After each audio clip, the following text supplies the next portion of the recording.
The millionaire's baby pulls off the maid's wig. What happened next shocked everyone. Late at night, Daniel Hartman's house was drowned in silence, yet one sound echoed relentlessly through the walls: the ceaseless cries of an infant. Lucas, his tiny 3-month-old son, had never stopped crying since the day he was born. Each sob was not only a plea for comfort, but also a sharp blade cutting through his young father's heart. Daniel sat on the nursery floor, his back against the crib, his head buried in trembling hands. Once a celebrated architect who built perfect homes for others, he now found himself trapped inside a house that echoed only with sorrow and the endless cries of his child. Since his wife Julia had died giving birth, everything had collapsed. He tried to be strong, tried to be both mother and father to Lucas, but the exhaustion, the grief, and the helplessness only grew heavier with each day. Housekeepers had come and gone. None could endure the sleepless nights, the constant cries, the heavy air of despair that clung to a widower's home. Daniel had nearly resigned himself to a life wrapped in loss and his baby's unending sorrow. Then came Elena Rivera, a petite woman with gentle eyes, introduced as a former music teacher now seeking part-time housekeeping work. At first, Daniel had little hope. She looked too fragile, too delicate to withstand the storm inside his house. Yet perhaps it was that very fragility that concealed something extraordinary. That very afternoon, Daniel pushed open the nursery door, and the sight before him froze him in place. Daniel Hartman's infant son, little Lucas, only 3 months old, was lying in the arms of the cleaning lady Elena, and the miracle was that the baby was smiling for the very first time since his birth. But it wasn't just that. The boy was clutching tightly at a blonde wig he had just pulled off the young woman's head. Elena stood there, her scalp completely bald, wide eyes filled with fear, desperately trying to cover her head with her hands. "Mr. Hartman, I can explain," she stammered, tears already welling up. But before she could say another word, something extraordinary happened. Lucas burst out laughing, a crystal-clear giggle ringing through the room, a sound that had never once escaped the child since he was born. The baby caressed Elena's bare scalp, his tiny hands stroking the smooth skin as if it were the most natural thing in the world. Seeing this reaction, Elena wiped her tears and whispered softly, "Now we're the same, Lucas. No hair, but so much love in our hearts." Daniel's throat tightened. His son, who since birth had cried without pause, refused to feed from any wet nurse, and never slept through a single night, was now laughing, playful, and calm. How did you make him stop crying?" Daniel asked, his voice trembling. Elena looked at him, a mixture of shyness and resolve in her eyes. "I think the boy recognizes someone who has suffered much, someone who knows what it means to be strong when everything seems lost."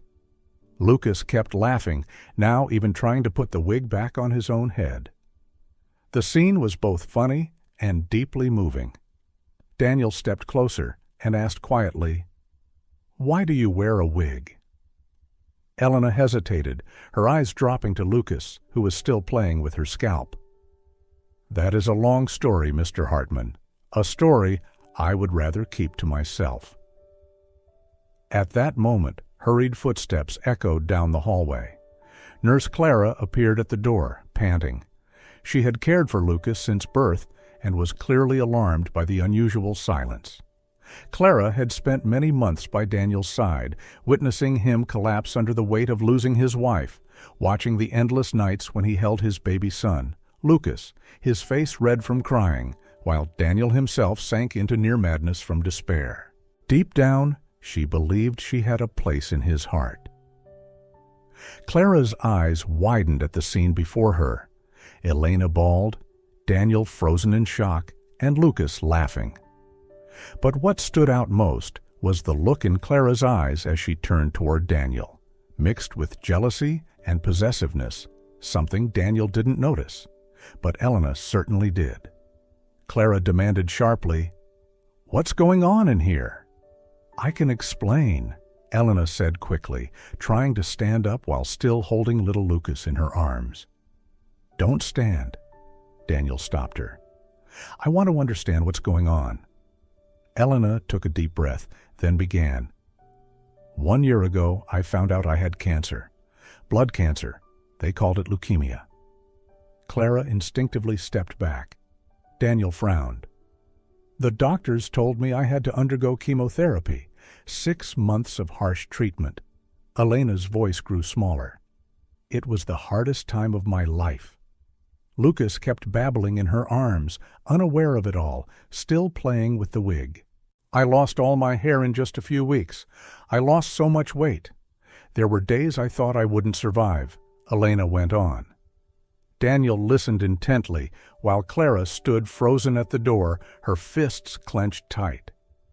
"My mother, Serafina, was always by my side.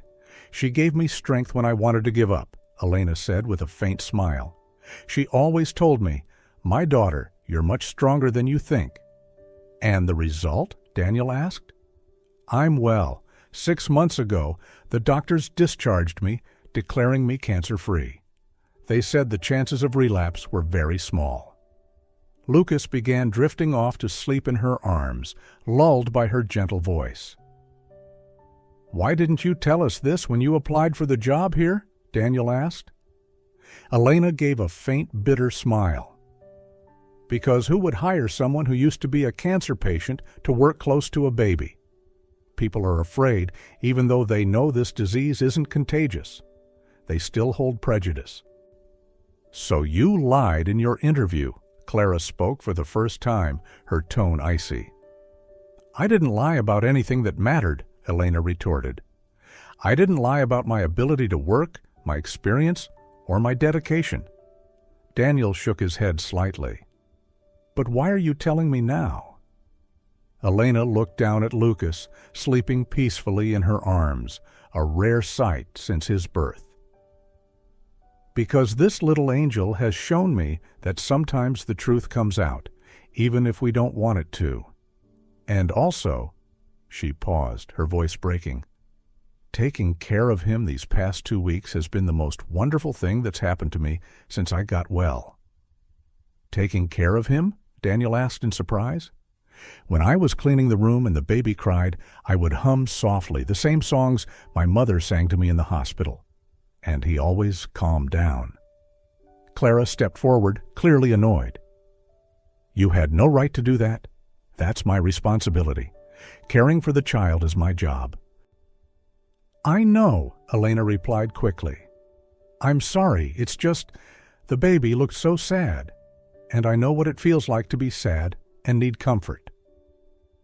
Daniel looked at his son, now sleeping peacefully in the arms of the cleaning lady. In the past 3 months, he had never seen Lucas so calm. "It seems you have a special gift with him." Clara couldn't hide her irritation.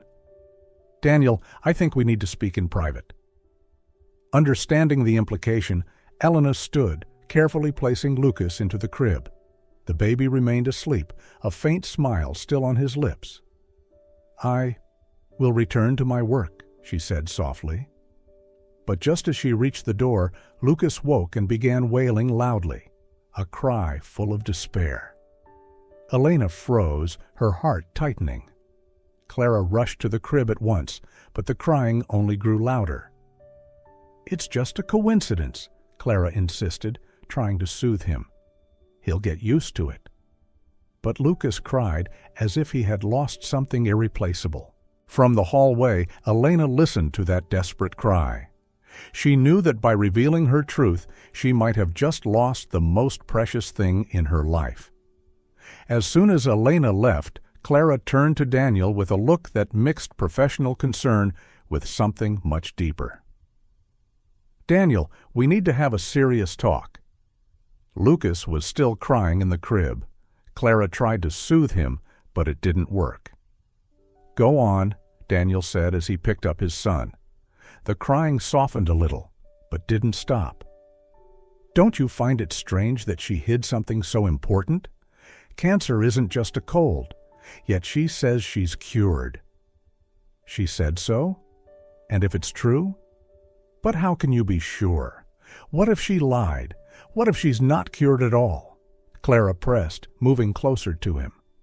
For the first time, Daniel noticed Clara's unease every time Elena was mentioned. Why are you so troubled by this? Clara hesitated. Because I care about both of you, she answered, trying to keep her tone steady. Taking care of Lucas is my responsibility. And, in some way, taking care of you as well. Daniel frowned. Taking care of me? You've been through so much, losing your wife in childbirth, left alone with a baby who cries endlessly. I only want to protect you both. Her voice softened, becoming more intimate. Daniel began to feel uneasy. Clara, I'm grateful for your dedication, but... There's no but, Daniel. Clara cut him off. You need someone completely honest, someone you can trust without question. Lucas cried harder. Clara tried to take him, but the boy only screamed louder. Why won't he stop? Daniel asked, frustrated. He'll get used to it. He's only attached to her because of a few days. Children are like that. Just then, from the hallway came a faint singing voice. Elena was humming softly while cleaning. Instantly, Lucas went silent, turned his head toward the voice, and even smiled faintly. Daniel and Clara froze at the sight. It's just a coincidence, Clara said quickly. Children are easily distracted by sounds. But when Elena stopped singing, Lucas burst into tears again. This is no coincidence, Daniel whispered. Clara suddenly felt the ground collapsing beneath her. She was losing Daniel to a cleaning woman they had only just met. Daniel, listen to me, she said urgently. I understand you're moved by Lucas's reaction, but you must think with reason, not your heart. Someone who hides something that important could hide other things too. How can you trust her? Daniel looked at his son, the boy who always cried whenever Elena left. But just look at his reaction. Reaction isn't everything. Safety is what matters, Clara said firmly. If she lied about being cured, what then? What if she's still sick? Would you risk your child's health? For the first time since Elena's confession, Daniel felt a flicker of fear. What if Clara was right? What if he was endangering his son's life for the sake of an emotional impulse? What do you think I should do? Daniel asked. Clara hid a victorious smile. I think you should keep your distance until you're absolutely certain she poses no risk. Lucas suddenly wailed louder, as if sensing that his fate was being decided. Out in the hallway, Elena heard the desperate cries, and her heart shattered. She knew she was losing the most precious thing she had gained since surviving her illness. Those words pierced Daniel's mind like a knife. He wanted to believe Elena, but the loss of Julia was still there, and the fear of losing his only child made him waver. Meanwhile, Clara didn't stop. She began whispering to the other staff in the house. I heard she once had cancer. Don't you find it strange that someone like that is allowed near a newborn? The rumors spread, and cautious, suspicious glances toward Elena grew more frequent. In the days that followed, the atmosphere inside the Hartman household grew suffocating. Daniel was no longer certain of anything. On one hand, he saw that Lucas only found peace in Elena's arms. But on the other, Clara's words echoed endlessly in his mind. What if the illness comes back? What if she's hiding something?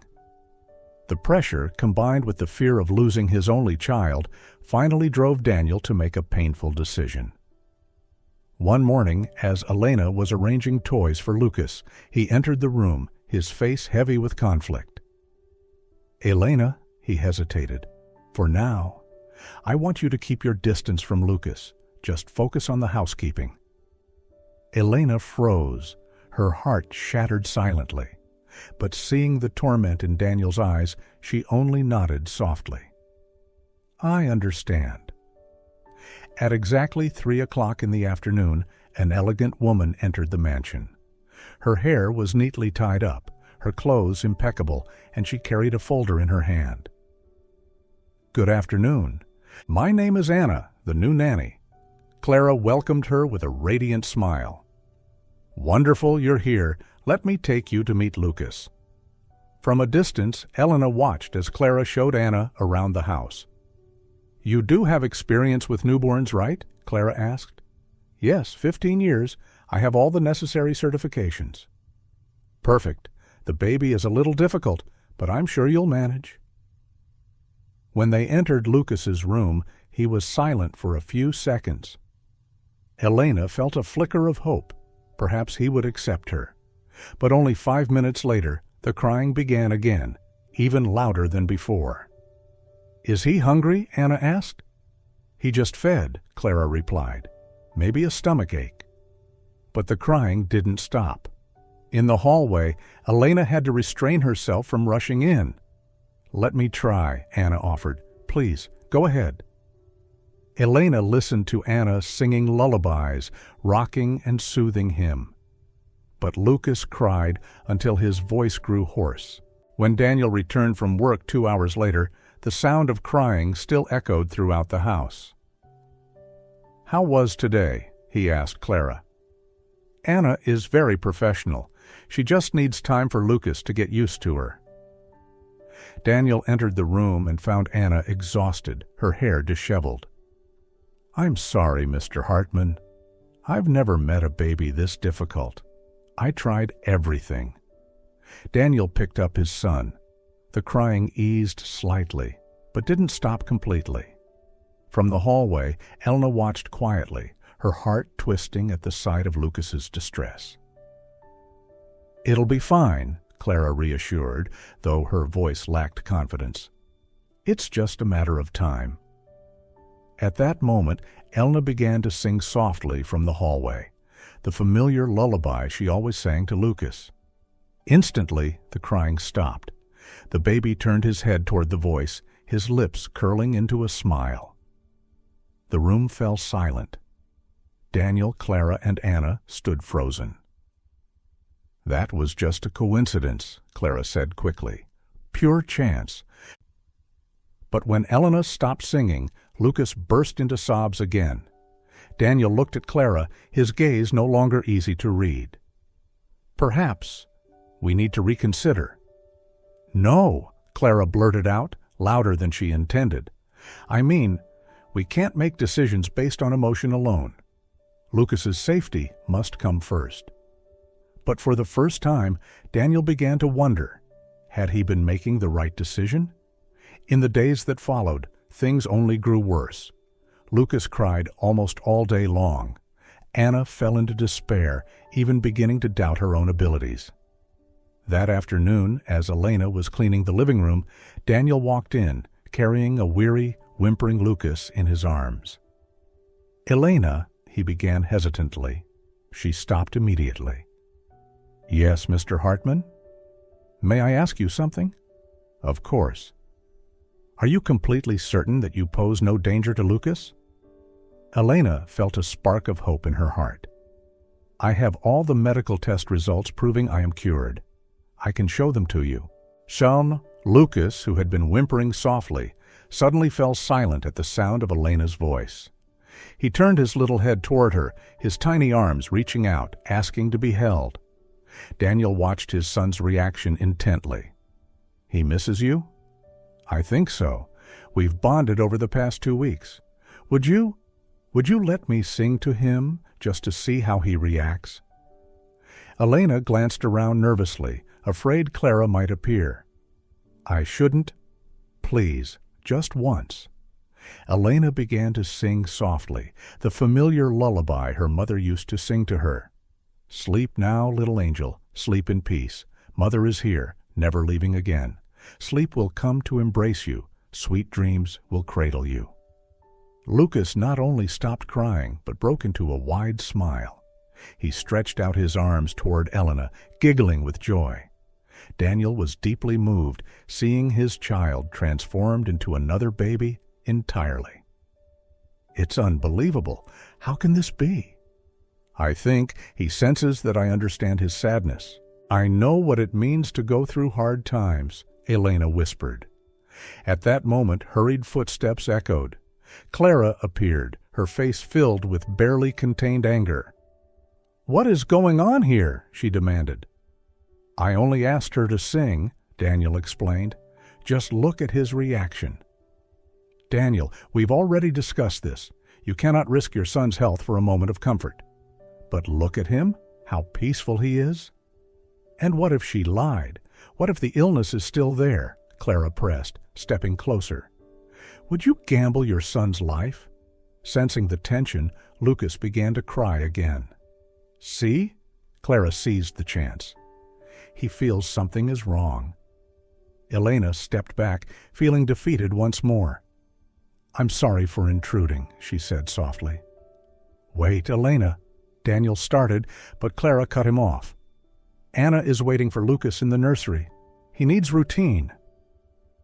Daniel hesitated, then carried his son away. Lucas cried the entire way, turning his head back to look at Elena over his father's shoulder. Left alone in the living room, Elena felt as though she was losing a battle she hadn't even realized had begun. On Monday morning, Daniel jolted awake to an unusual silence. For weeks he had grown accustomed to Lucas's constant crying. The quiet made him afraid. He rushed to his son's room. The sight froze him in place. Lucas lay in the crib, his face pale, his breathing weak. The baby no longer even had the strength to cry. "Clara! Anna!" Daniel shouted. The two women hurried in. "Oh my God!" Anna gasped. "He's so weak." Clara picked up the baby. Lucas's body was burning hot, his lips dry, clearly suffering from severe dehydration. "We have to get him to the hospital now."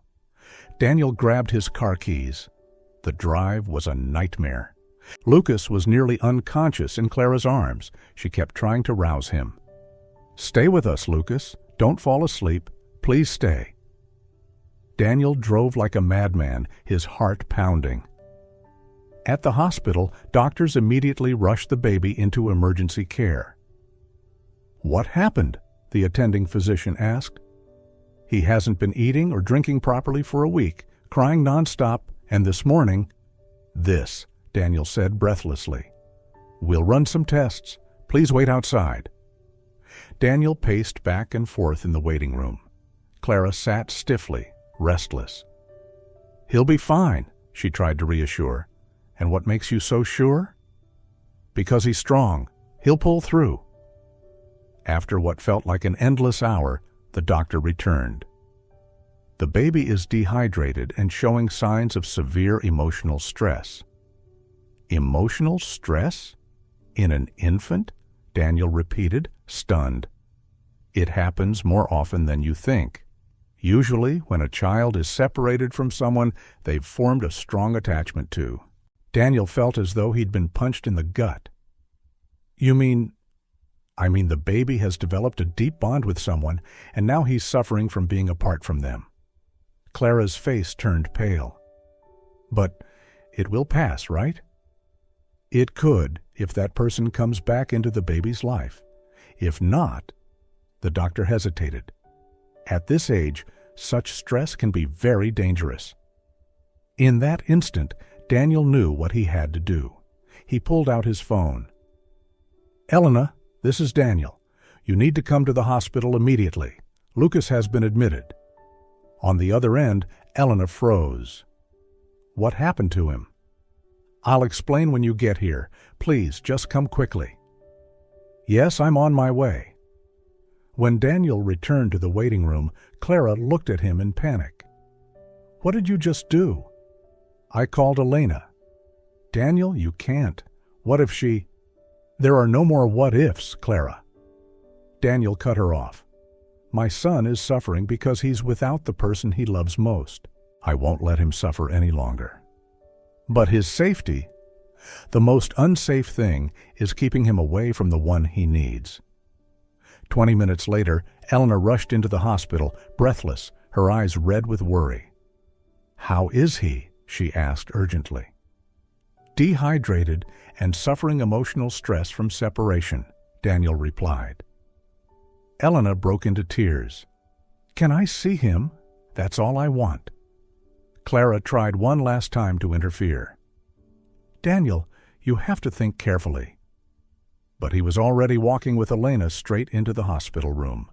In the hospital crib, Lucas lay weak and pale, an IV needle in his tiny hand.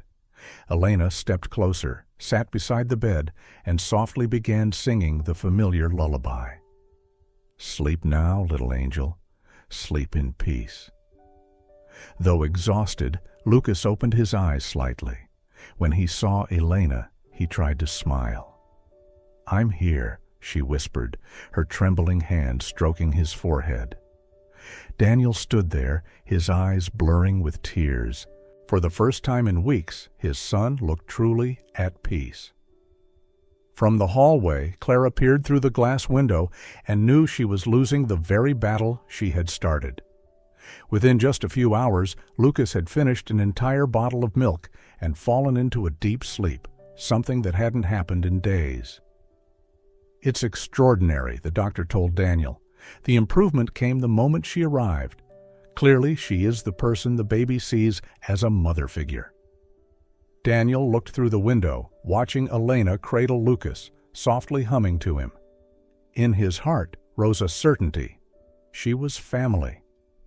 "Doctor, she once had cancer, cured 6 months ago. Is that dangerous for my child?" "Not at all," the doctor confirmed. "A fully recovered patient poses no risk whatsoever." When Daniel returned to the room, he found Clara confronting Elena.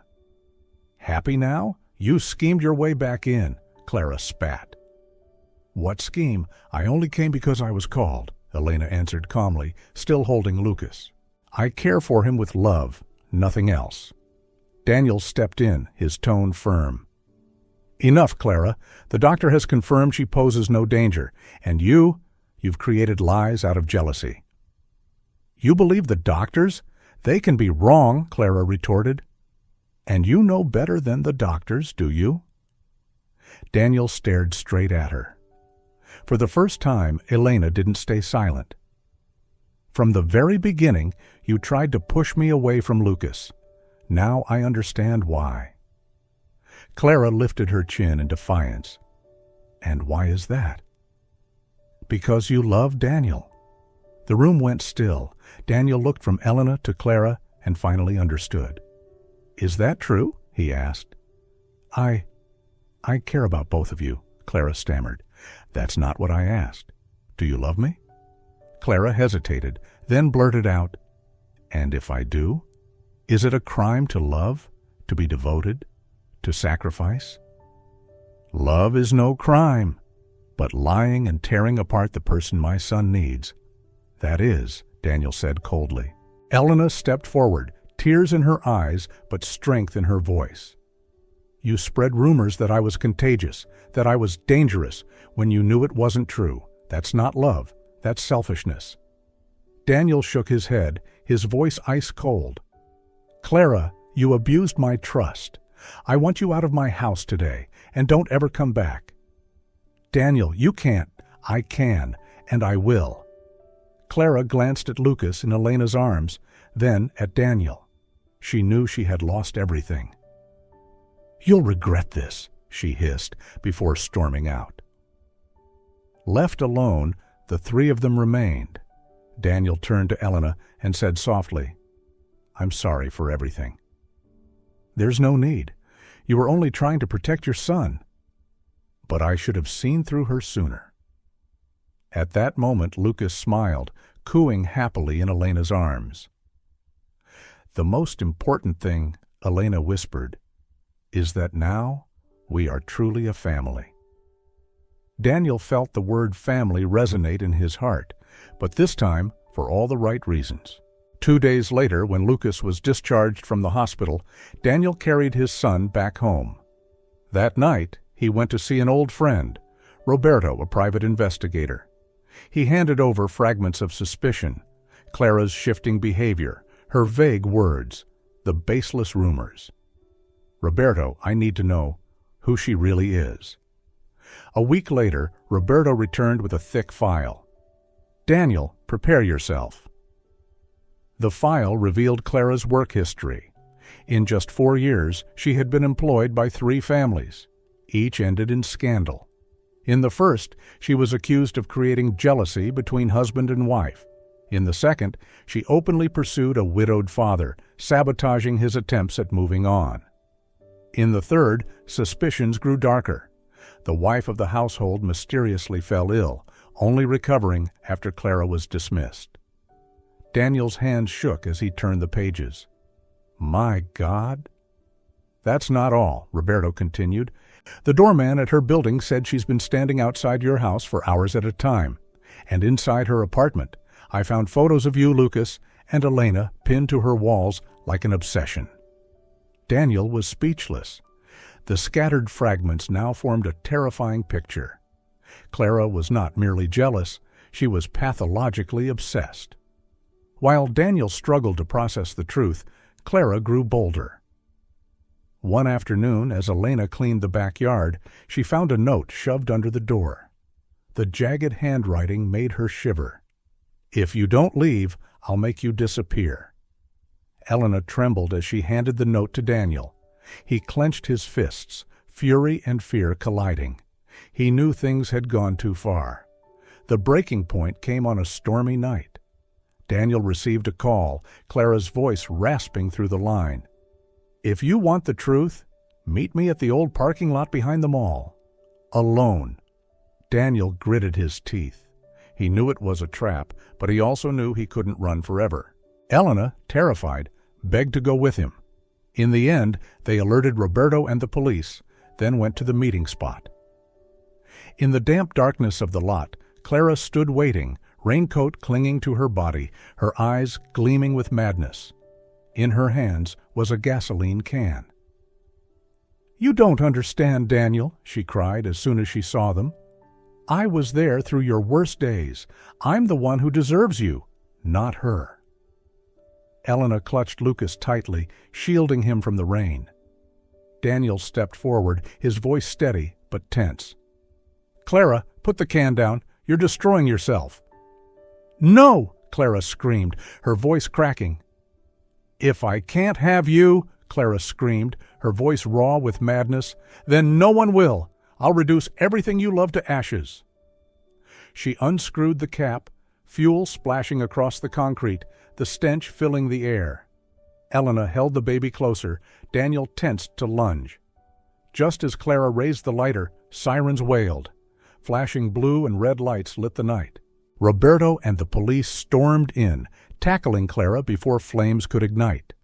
Clara shrieked, thrashing, You're mine, Daniel! You belong to me!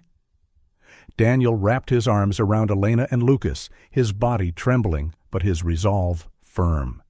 He knew the nightmare named Clara had finally been dragged into the light. That rainy night felt like a cleansing of everything. After Clara was restrained by police and taken away, the Hartman home settled into an unfamiliar silence. No more venomous whispers, no more suspicious glances. Only Daniel, Elena, and Lucas, exhausted yet holding on to one another as if they had just escaped an abyss. In the days that followed, Lucas slowly returned to being the joyful child he was meant to be. He slept soundly, a tiny smile often resting on his lips. Whenever Elena held him, his eyes lit up, his little mouth babbling happily. Daniel sat nearby, and for the first time in months, his heart felt light. One afternoon, as golden sunset filled the living room, Lucas suddenly looked at Elena and babbled, Ma, Ma. Elena froze, her heart pounding. Daniel's head shot up, disbelief in his eyes. The boy repeated, clearer this time, Mama? Elena clutched Lucas to her chest, tears spilling freely. Daniel watched, his throat tightening. Julia was gone, but somehow Lucas had chosen Elena as the image of a mother. That night, after Lucas had fallen asleep, Daniel found Elena in the kitchen. She was washing bottles, her short hair, newly grown after treatment, swaying gently with each movement. He stood silently for a moment, then spoke. Elena, thank you, not only for saving Lucas, but for saving me. Elena turned, surprised. "Don't say that. I only did what my heart told me to." Daniel stepped closer, his eyes earnest. "No, you did more. You gave me back my faith. I thought I would never escape the grief of losing Julia. But you gave me hope." Elena lowered her gaze, her voice trembling. "Daniel, I need to be honest. After chemotherapy, the doctors told me I might never have children. I was afraid you'd see me as broken, unworthy." Daniel was silent for a moment, then took her hand. "Elena, I don't need anything but you and Lucas. Don't you see? You've been his mother for a long time, not by blood, but by love. And to me, that is more than enough." Tears streamed down Elena's face, this time born of joy. From that night on, there was no longer any distance between Daniel and Elena. They did not rush to name their bond love, but every glance, every smile, every giggle from Lucas in their arms said it for them. A new family was forming, not perfect, but whole through love and resilience. Time passed, and the Hartman house truly became a haven of peace. Lucas grew quickly, surprising them with something new each day. His bright eyes always lit up at the sight of Elena. For Daniel, it was undeniable proof that fate had placed her exactly where she belonged. One warm afternoon, Daniel sat in the garden, watching Elena play with Lucas on the grass. The boy giggled, clapping his tiny hands as Elena pretended to hide, and then suddenly appeared. The sight filled Daniel's heart with overwhelming emotion. He knew the moment had come to say what he had kept in his heart. That night, after Lucas was asleep, Daniel led Elena into the garden. Soft golden lights glowed around them, the air carrying the scent of jasmine. Suddenly he knelt down and opened a small box. "Elena Rivera," his voice trembled, "you walked into my life like a miracle. You didn't just save Lucas, you gave me hope again. I don't know what the future holds, but there's one thing I'm certain of. I want you and Lucas with me, forever. Will you marry me?" Elena froze, her eyes brimming with tears, her hand trembling over her lips. For months she had feared she was unworthy of love, but in Daniel's gaze she saw only pure sincerity. "Yes, yes, I will," she whispered, then broke into joyful sobs. Daniel rose, slipping a simple yet meaningful ring onto her finger. They embraced, and from the window, as if offering his blessing, Lucas suddenly cried out, then giggled in his sleep. The wedding was small, intimate, with only family and close friends. The Hartman garden was adorned with white flowers and twinkling candles. Elena wore a simple dress, her soft short hair fluttering in the breeze. Daniel, in a dark suit, never once took his eyes off her. As Elena walked down the flower-strewn aisle, Lucas, now toddling on his little legs, was the ring-bearer, clutching a tiny pillow. Laughter erupted when he nearly stumbled, then popped back up, babbling, "Mama! Papa!" Their vows echoed beneath the floral arch. "I promise to love and protect you, Elena, through all circumstances, joy or sorrow, health or sickness. I promise to stand by you, Daniel, and to care for our little family with all my heart." When the rings were exchanged and the sweet kiss sealed the ceremony, applause mingled with Lucas's delighted babbles. The first family photo was taken, Daniel and Elena hand in hand, with Lucas grinning mischievously between them. It wasn't a loud happiness, but it was real and complete. They had walked through darkness, and now they stepped into the light together. For the first time after the storm, Daniel knew with certainty. His family had been reborn.